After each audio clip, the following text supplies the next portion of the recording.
And welcome back to Antimatter Bandits, and just quickly introduce the team again. And Marty, how are you doing? I can survive another episode. Oh, I doubt that. I would really. Well, I I do have the booze right here, so I'm going to give you the mark because I know in this episode that's coming up, there's a line from Janeway where you've got to take a huge swig, I think, to cope. Yeah. And Glee, welcome back, Glee. Hello. All right, and how are you doing? All right. Yep. So let's crack on with this. The opinions in this commentary are our own and not those of the copyright holder, and this commentary recording is public domain. So we are now on to the 5th episode of Voyager's first season, which remarkably we're a third of the way through the first season. So we're getting there slowly. But yeah, it's still the first season of Voyager, so you've got to put up with that. And so this one is season 1, episode 5, The Cloud. And for everyone, if you have your media player paused right now, hit the play button now. And right now you should be seeing the ship and the log entry starting. Yeah. Now, see, this log entry is really just saying the crew's homogenised now, we're all the same, just forget about the Maquis thing. Because it's not going to It'll be used as a plot point in future episodes. About a good 2 or 3 times it's going to be relevant over the 7 years.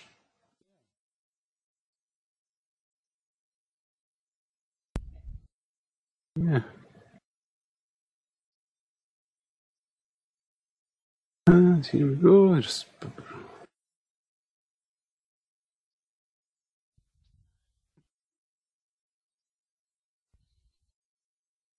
So, here we go. Blah, blah, blah, blah. This is just very... why are they recalibrating things like, I mean... because this ship is only a few... sounds like they're doing some changes or something, but...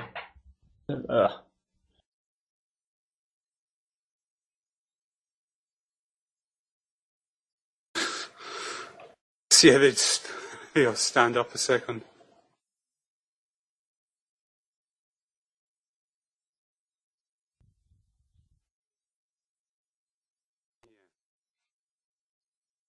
Mealtime is interesting with Neelix, that's it.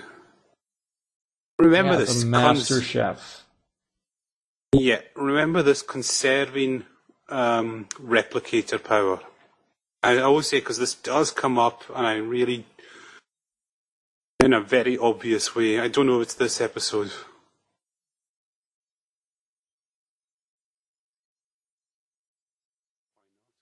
Oh yeah, this is actually a clever thing they're doing here. Having Janeway in the background looking for coffee.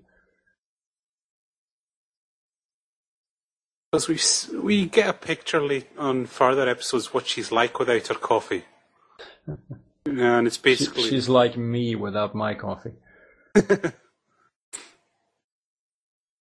What, a genocidal I'm a maniac? zombie until I have my first cup.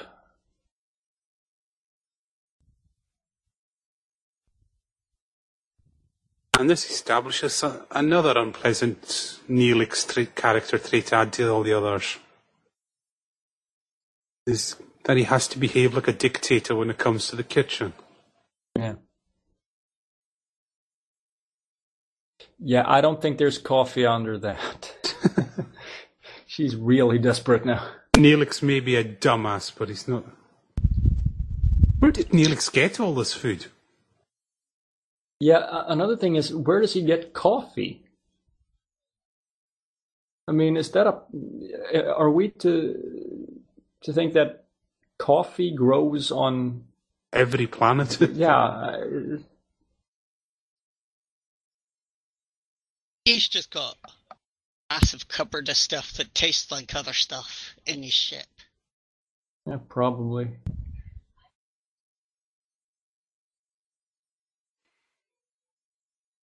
But even Janeway's getting frustrated with Neelix now.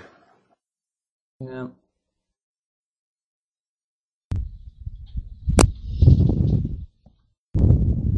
Lee, All right. move the mic. Yeah, breathing.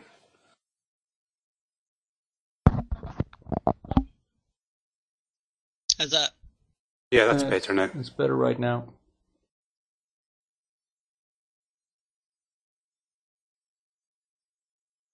Yeah. Yeah, she relents. Just in the face that he's bugging the shit out of her so much. And we are still supposed to think... They really want people to like Neelix, and they present him as an asshole over and over and over again.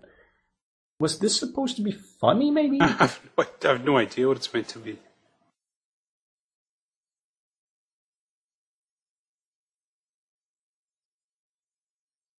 And here we go. Another one of the Voyager staple storylines. They've found an anomaly! Way!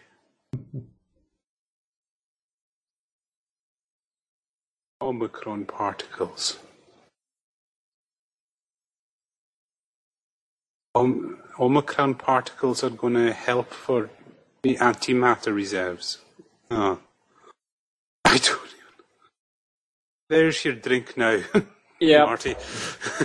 Take a long swig for that. What were they thinking when they wrote that line? And especially Mulgrew's delivery of it. It's just, Yeah, it's terrible. But yes. There's a website called There's Coffee in That.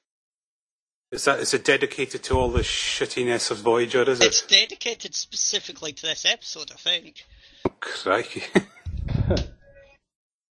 Yeah, I think we'll go over this, the anomaly of the week episode. We're at episode 5 and it's tedious already, I think. There's an unknown anomaly. Oh, it behaves in a weird way. Let's poke around. Oh, we're in trouble. Oh, we're out of it. And that's it. Yeah, they're always investigating these. They're flying into these clouds or whatever. Yeah. And I just don't know why they're so obsessed with anomalies. You know, they think like, there might be some of these particles in there. Well, let's go somewhere where we know we can get to the particles. We're in a whole galaxy here. I'm sure we'll find some. Yeah, and you know, this is our what were they trying to get? Omicron particles. She said Omicron particles will help them with their antimatter reserves. CoffeeNebula.com. Last updated February 2005. Yep. It's a Voyager/Firefly fan. But I'm still trying to figure out how Omicron particles are going to help with antimatter. Because I don't know, if it isn't antimatter, it shouldn't... They shouldn't be seeing it like that. So, that's a whole...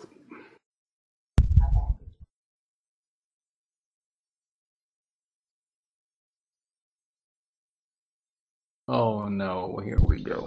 And here's another staple. Did we mention Chakotay's Native American?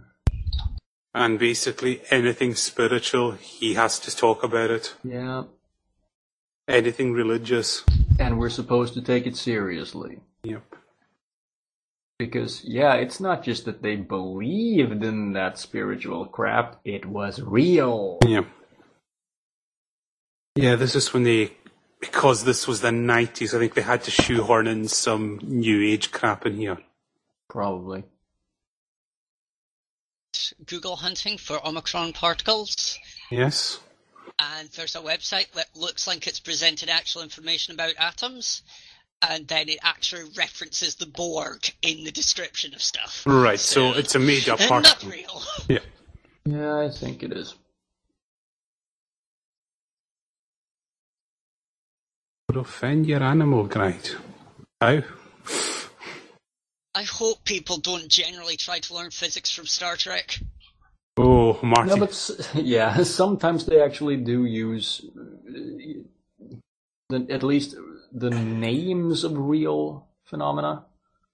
They very often I get noticed it this. wrong. This is my observation on it. is they use the real names of phenomena in completely inappropriate ways. Yeah. And they use the made-up junk to describe things that could be easily described by real terms. Yeah. They completely flip that around. Right.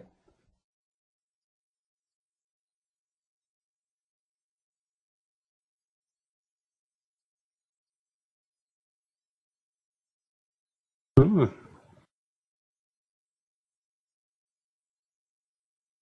Yeah, you're just going to fly in there.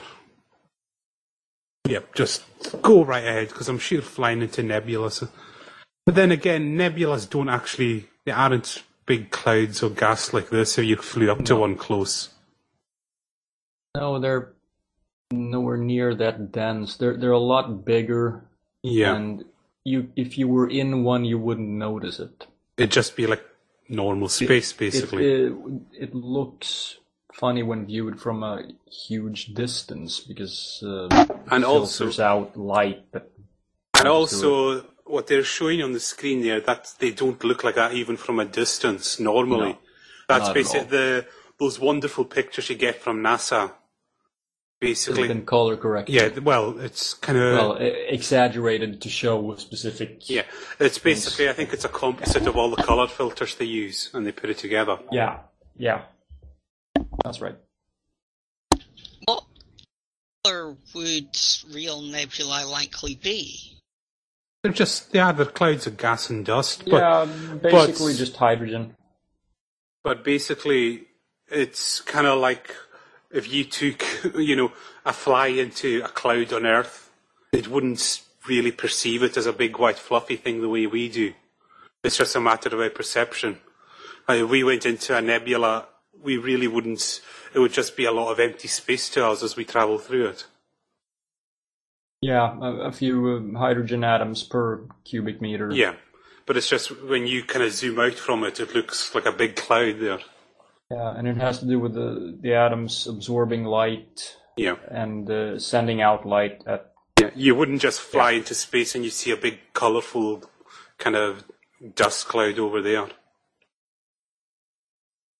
I mean, but I can understand. We're able to see them because of how big they are. Yeah, and here we go.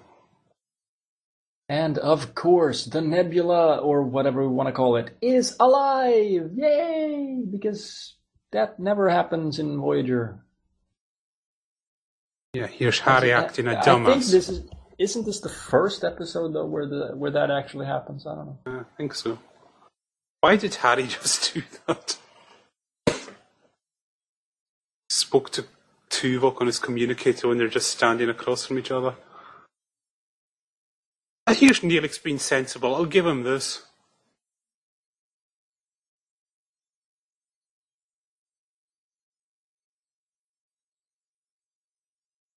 For once, you feel like the roles have been... Yeah.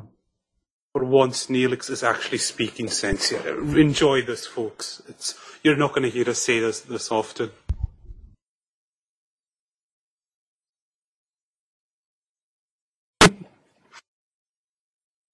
Yeah, kiss. I do. Mm-hmm.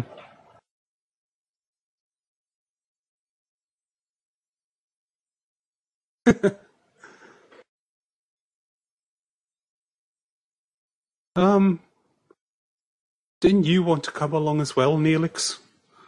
As in caretaker, you barged into the captain's quarters and said, "We want to come along on this. Just let us on. Don't deny us." He just forced himself onto us. Oh, kiss.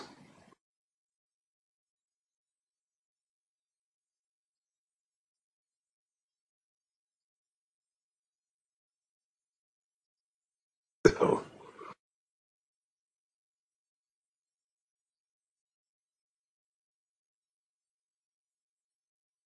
She's one. Yes. They're passing through our shields. Reverse the polarity, huh?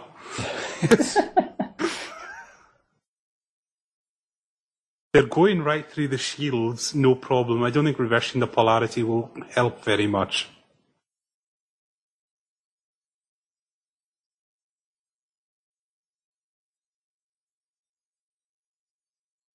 This is just... So the shield grid along the hull. So they pass through the shields, and then the shields are along the hull. What? I think it's established in other Trek. You have the main shields, and then there's like... I don't know what they call it, but there's like another... They don't actually call it shields, but there's something else that kind of sits on the hull, like it's minimal protection. But they said shield. All right. Magnesite dust. This is really just remember the episode of TNG where the kind of big space squid attaches itself to the Enterprise and feeds off its energy. Yeah. That's basically just a rerun of this, but worse. How do you get the thrusters to? Well, never mind. It's just when they say aft thrusters are 120%. I mean, try and drive your car at 120% speed and see what happens. You can't.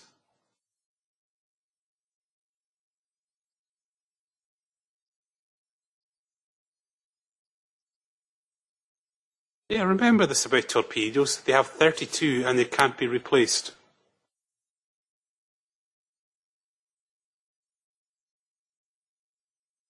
And they just... I think they fire a couple of hundred of them. Yeah. I think, like I said, there is a video, we watched it the other night, and I think they say by the end of Voyager altogether, they should be at minus 80 photon torpedoes. But I think they just get the torpedo. Sounds reasonable. Yeah, notice that. Why weren't the lights on full the rest of the time? I've never understood this red alert and they turn the lights out straight away. Yeah, and people defend it by saying that, oh, well, they'll see their controls better because they're lit up and everything else is dark. Come on. Shut up about your coffee, Jane. You can see the controls just fine. Turning the lights off only means that you can't see anything else. Oh, I'm talking about unbelievably bad lines. And we mentioned this, we haven't really gotten into this, the absolutely disturbed nature of Harry Kim's psyche. What's coming up now? Oh, is this... Yeah, this line. It gives you a very creepy insight into the mind of Harry Kim here. Yep.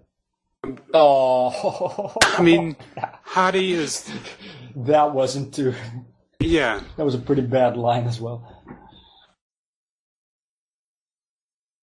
Just wait for this.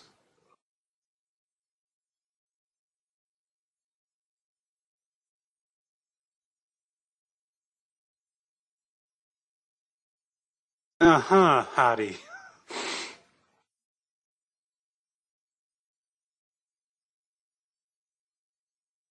Yeah, right. Sure. Yeah, I think Tom's just trying to... No, he didn't say that. Oh, no, he didn't. He said something else. Yeah. So Harry's just admitted that he's got memories of being in his mother's womb. That's why he wears a mask to sleep. Yeah, that's... And I'm pretty sure that's actually impossible, but whatever. But no, if someone said that to you, you would say, I think you need help there. Yeah. Now, here's what I was building up to. Remember that there's a power shortage. They can't replicate food very often. And what's coming up is he's got a holodeck program running, and he's drinking wine in it. And he says that the holo wine can't get you drunk, but it does. But it implies there's nutrients in it. So, yeah. So figure it out again. Yeah, so clearly it's actually replicated. Yeah. It's not, it's not just an illusion or something like that.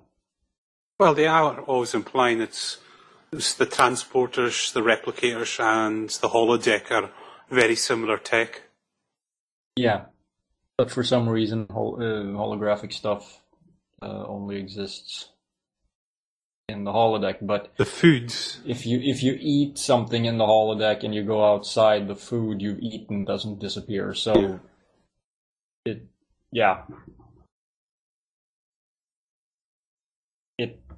has to be replicated in that case.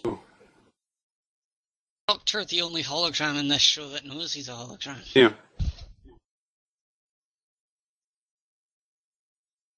And look at Harry's reaction.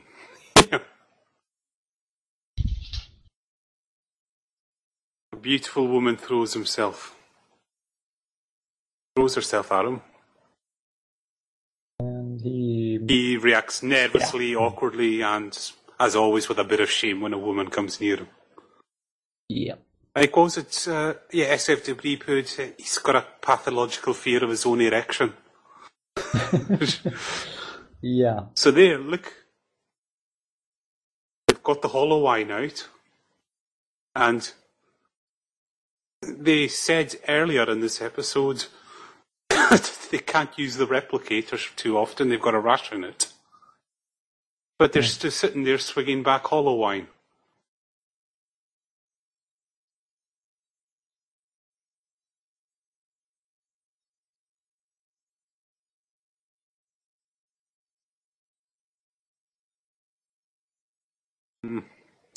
Yeah. That's Mr. Heckles from Friends. Yeah. All right. Among other things, he's had lots of those sort of forgettable roles, but he's had so many of them that you recognize him whenever you see him.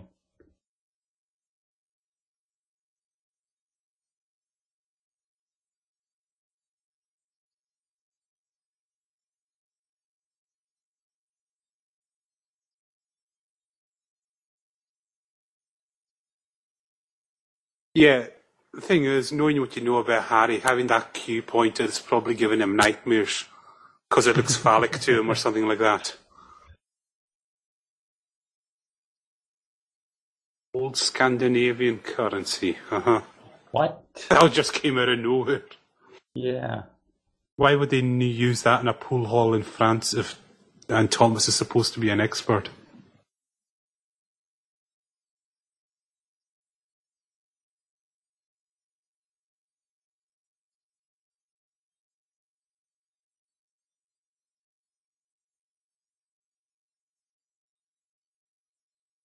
Yep. Keep ignoring her, Harry. She's a hologram. She won't notice. But that's how he treats all women, though, if you watch us carefully. Yeah. It really is. Why would an engineer have one of those spinny things for chemicals? Yeah. Surely the science lab or the doctor would have that. Why is she examining? She's an engineer. She shouldn't be. Notice how all the jobs just. They never actually seem to stick to their job. Yeah, and this is Balana's trait, just being a bitch to anyone who says anything to her in any manner whatsoever.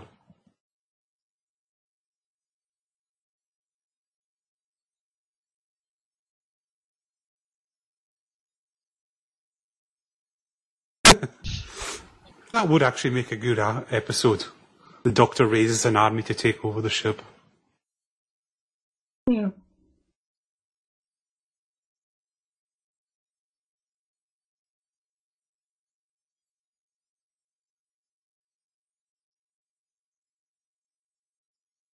Come on.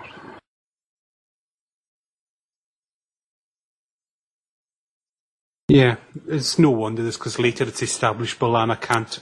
She doesn't know shit. Literally doesn't know shit. Even with a tricorder, she can't identify shit. And I'm talking excretion, feces. What isolinear molecules, eh? What? We don't even know what isolinear is, so what is it? It's just a word they use a lot. Nucleogenic peptide bonds. I love how Voyager always puts the prefix ISO in front of everything.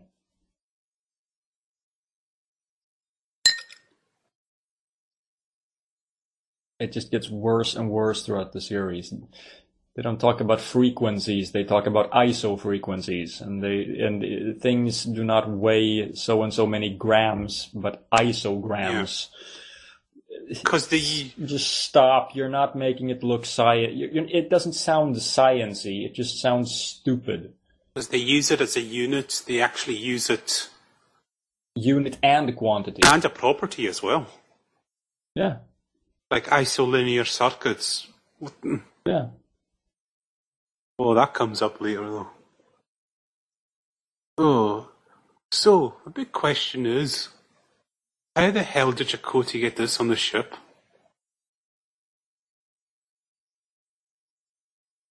At what point did he go and grab all of his stuff and take it over to Voyager and Caretaker?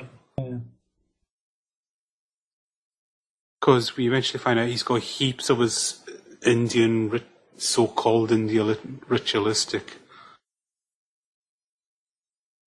Did we mention he's Native American?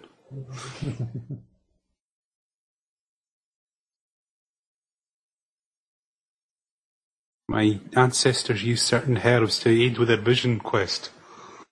Yeah, it was called getting high, basically.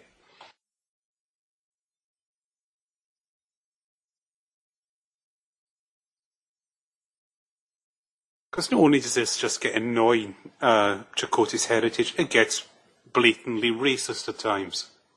Yeah.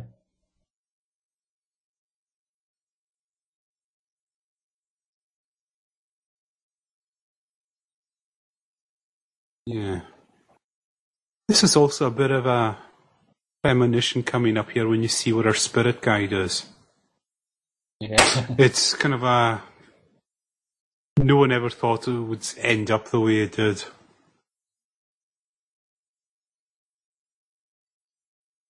It's the most content with peaceful where Janeway's been.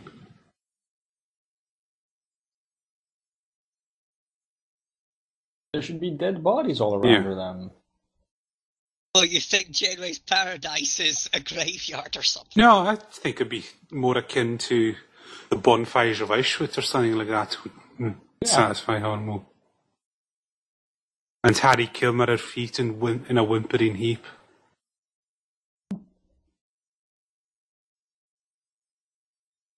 First animal she sees.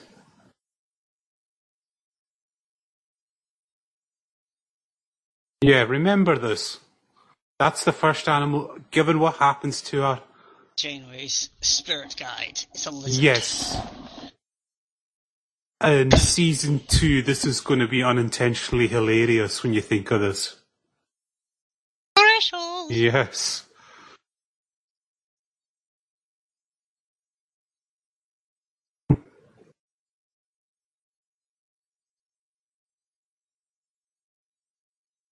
Yeah, that's something you always want to hear your captain say. I was just being introduced to, man. Yeah, I'd like to transfer off this ship.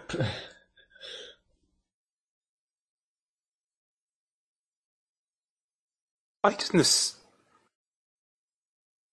Took all that to figure out that the matter was organic. Organic elements? Yeah. What? Anything with carbon in it? Again. Organic elements? Do you know what an element is, you stupid pilot? I do like... This is a good scene now. This is really well done. Yeah. And again, it's the Doctor that makes the scene work. Yeah.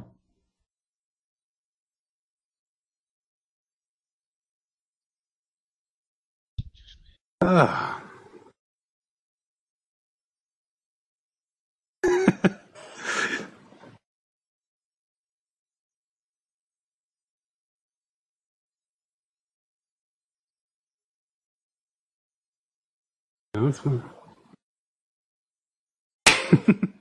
Sorry, just gotta love what Picardo's doing in the...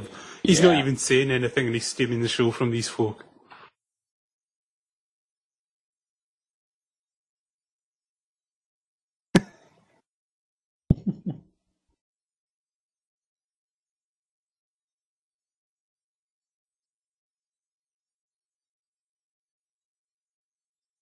It's great that these first few episodes, Janeway just ignores the Doctor when it's the only medical expert they have. Why are they using the main view screen as an intercom? Well, they can. It's a nucleogenic... What is nucleogenic exactly? Is that even a... It is a proper word. I haven't a clue what it means, though. And a nucleonic beam will heal it.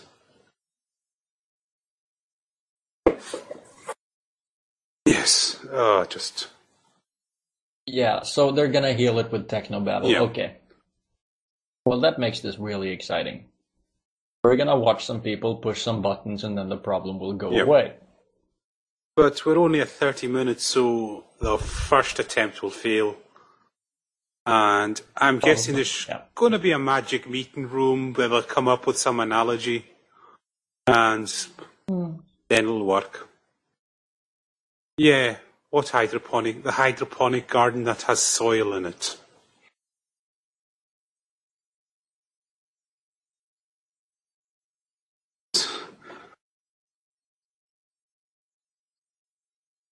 Yeah. I wouldn't consider it to have an emergency when Neelix is cooking his food.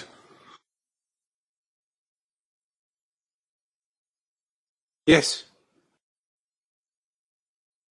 Yeah, Neelix, there's an alert going and you're going to storm up to complain to the captain.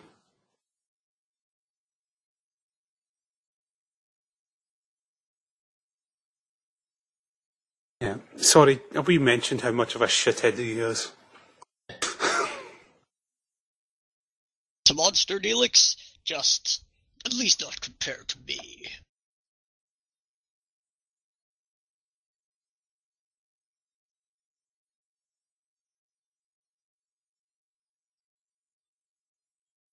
What did he come on the ship to do? He claimed to be annoying. He claimed to be an expert on the Delta Quadrant, which we established he isn't. Then he claims to be a survival expert, which is established he isn't. He claims to... And a master chef. Which he isn't. And then, what else? He's made the morale officer, which he clearly isn't. And an ambassador. Which he isn't. I mean... absolutely useless. He is... I mean, maybe... You could look at him as a study of Dunning-Kruger, in effect. Yeah, that's what he is. Pretty much. I mean, that's all he is. I mean, for those of you on YouTube, I mean, even Nephilim 3 would be in awe of Neelix's stupidity, I think. That's taking it a little bit far, maybe. I don't know.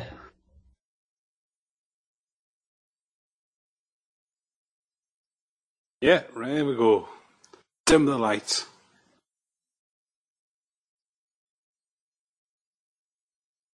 Adaptive harmonics. Do they even know what a harmonic is? Probably not.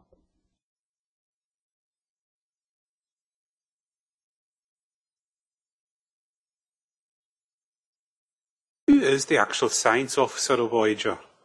Or meant to be? Glee. I don't think there is one.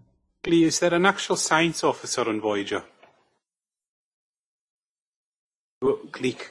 There is meant to be. Because in this episode it's been the engineer and the doctor that have done the science work.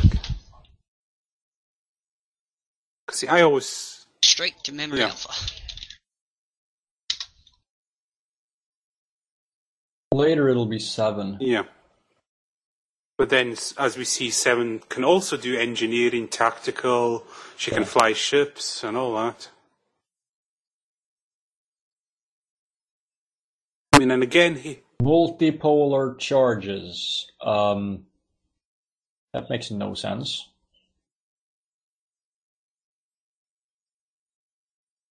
Again, when the inertial dampeners go... You should panic. You shouldn't just fall over. You should be splattered on the wall. Yeah. Just to, inertial dampeners failing would be like you being in a car going at 150 mile an hour without a seatbelt and then hitting the brake suddenly. Yeah, that's essentially the same effect it would have. The inertial dampeners are like the seatbelts for starships. They keep you in place when you're traveling at, Well, when you're accelerating. Well, when you're accelerating and given the speeds. And that includes things like tumbling around, which the ship is doing. So, yeah, they should be in trouble. The Voyager character that even has science on their description is what's her name? Samantha Wildman. Naomi's mother. Wow. And that's... So technically, Naomi is the main science officer we see. Bloody hell. And this is supposed to be a science vessel. Uh-huh.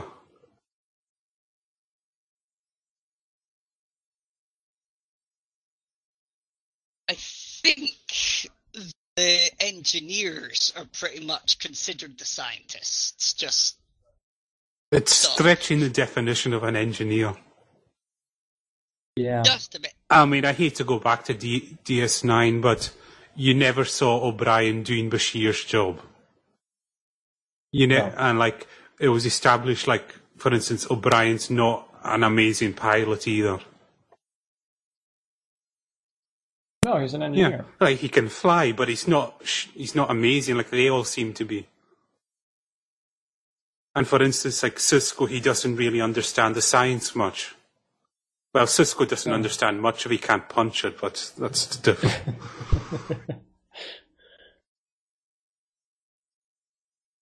It's actually interesting that the Enterprise doesn't have a proper science officer either. Not? No. Oh, and Well, they have a lot of blue shirts walking around, but I mean, it's not one of the. But well, the original series had Spock. Yeah, He was both the first officer and the science officer. Yeah, Neelix walked. And on Enterprise, it's supposedly T'Pol. Oh yeah, in that one. But I think you're talking TNG, are you, Marty? Yeah, TNG. But they do reference a science department. You do see them now and again. Yeah, they have. Yeah, but you'd expect like there to be like one of the main characters to be a science guy, you know, and they have Data, which is basically the science guy, but he actually has this. He's the jack of all trades on the ship, really. Yeah, well, technically, the equivalent of Data in Voyager is Harry. Oh God. He's the operations officer. Yeah, look at this scene. It's red alert and Neelix walks on to dish out food in the middle of it. It's just absolutely stupid. And not only that, the crew stopped to eat it as well, which makes it even worse. And again, you think of what Picard or Sisko would do in that situation. Shoot, Neil. Well, Picard would have Worf throw him out, which would probably end up leading to Worf getting his ass kicked. Yeah. No, but eventually... Ideally? Yeah, well, Worf gets his ass kicked by Ferengi even, so... But eventually you would think Picard would give him a long dressing down speech. Yeah. That would make Neelix feel properly ashamed. Yeah. Sisko would just kick the shit out of him. When does the Doctor get control over his ability to go on? I think it's a few episodes into the first season. Yeah. I don't know. Because I do remember Jetrel in that episode. He switches himself off in front of Jetrel. That the DNA fault. Yeah.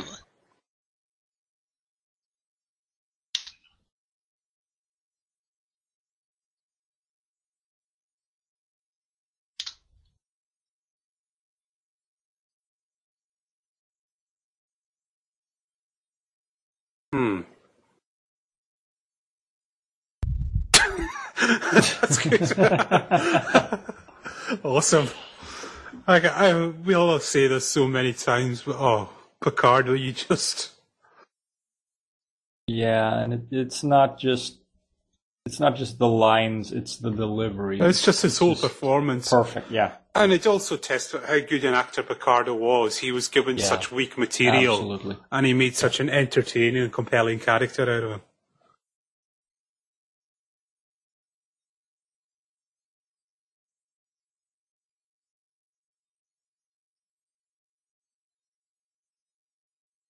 What's it with everyone with their arms crossed all the time here? I have no idea. Microprobe.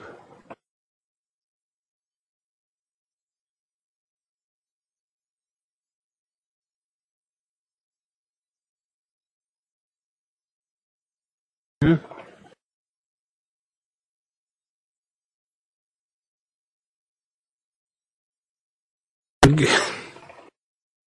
This is just people shouting things and pushing buttons.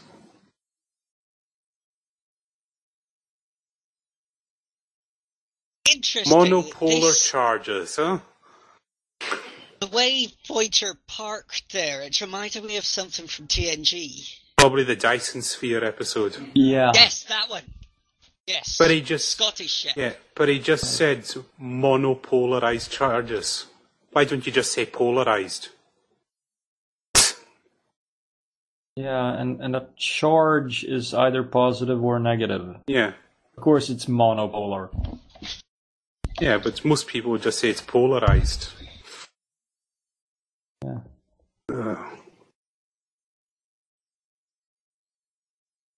Or you just say it's a charge, because Or you by just say definition it'll be either positive or negative. Or just say a positive charge or a negative charge. Yeah. I mean, like, say I work in electronics, and that's like, that'll be like someone saying, wire up this circuit with a mono charge. Is it? Well, how? What do you mean, a mono charge? Why is Neelix on the bridge through all of this? He's doing nothing, he's just standing there. I mean, he's even doing less than Harry Kim does a lot of the time.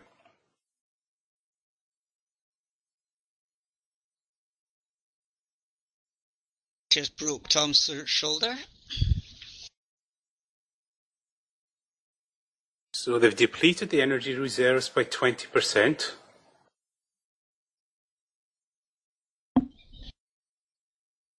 They're following Neelix's advice. Yeah, Neelix says that's not a good idea. So, remember this. They're low on power.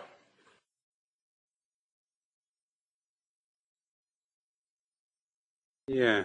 She's saying this to the whole crew that I'm talking to an animal tonight. Mind you, Harry Kim's I remember the womb guy. Oh, look at this. Notice this, folk. This is kind of echoing the start. He's in... Yeah, there's a power crisis, and what are they doing? They're going for a game of pool in the holodeck, because that's really necessary. Like I say, I know they've got to have recreation, but there's things like books and all that they could be doing.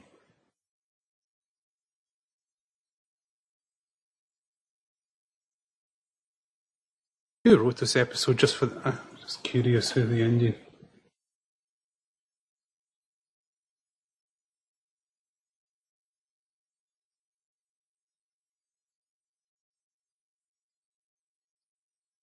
Yeah, you can tell that's definitely a programmed holodeck character. He's got the hots for Janeway. Oh, God. Can't erase image there.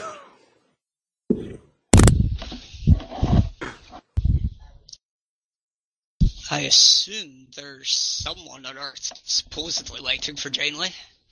Yeah, it does establish he's got a fiancé, is it, or a boyfriend? I can't remember which one. Yeah. But I think once, when they contact Earth, she finds out that he got married or something in the 4 years. Right. I know, the thing is, it took them 4 years to... Janeway's bed. I think it took them 4 years to officially announce Voyager as, gone, and that's when he moved on. It just shows you he was that terrified of her. They had to wait until it was official.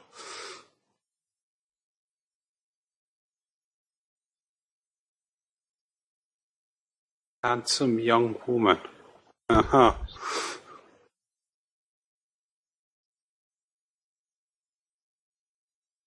I wonder if anyone doesn't know what's coming up. Yeah. Oh, the suspense is killing me. Yes. All in one.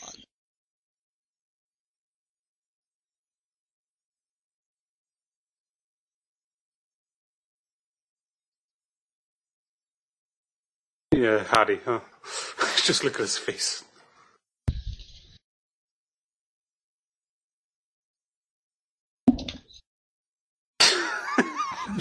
That just sums Harry up. Even a holographic woman kisses him and he just has to, he's scared.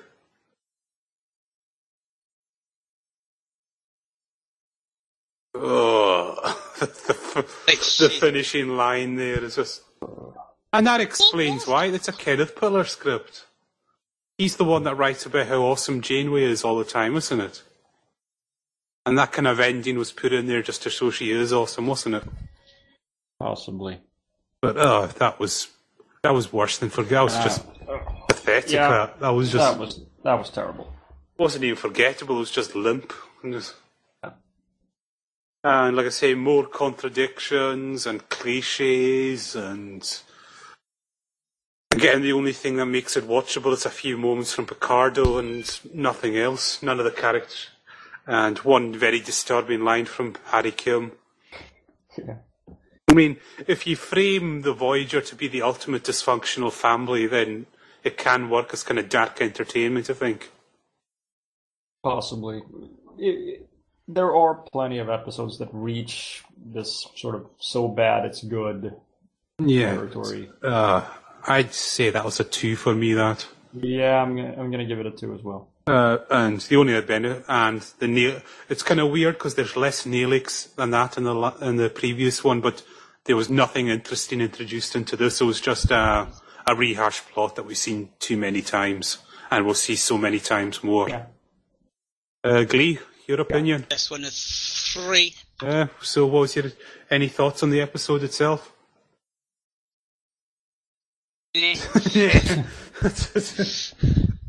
Yeah, that's all I really remember is when the Doctor's muted and Harry remembering being in his mother's womb, which was kind of a weird mixture of things to take from any kind of episode of anything. Anyway, I think that's us for the night, and I think we're going to be back very soon, and we're going to finish the prequels off, so we've just got to get there at some point, so I think we got to get it over with. Yeah, in a few days' time, whenever this is uploaded, you'll hear us, and I think we've got a full crew for that one. It's going to be Episode 3, Revenge of the Sith, which, I'll let everyone ponder that, and what we've got coming up, we've still got Mission to Mars to do at some point. Right. Star Trek, The Final Frontier. Which, no, it's an entertaining bad, The Final Frontier. Yeah, it is. We're still planning to do 2012 at some point. Right. And what else? Oh, something was mentioned the other day, we might do that in May, when the new Godzilla... Right, Godzilla. So I think that weekend we might go and do a commentary on the 97 Godzilla movie, which would be quite fun. Well, not the movie, but our rantings about it. And probably we could maybe also include if any of us have seen the new one at that point, we can maybe give our thoughts and compare the two. Yeah. But even just looking at the trailers, it seems a lot better than the new one, I think. Well, it's hard not to be worse than the 97 one. But, yeah. Oh well, we'll leave it at that. Any final thoughts, guys? No, not really. No. Alright, and we'll see everyone for the next commentary in a few nights' time. Alright, see you. Night. See ya.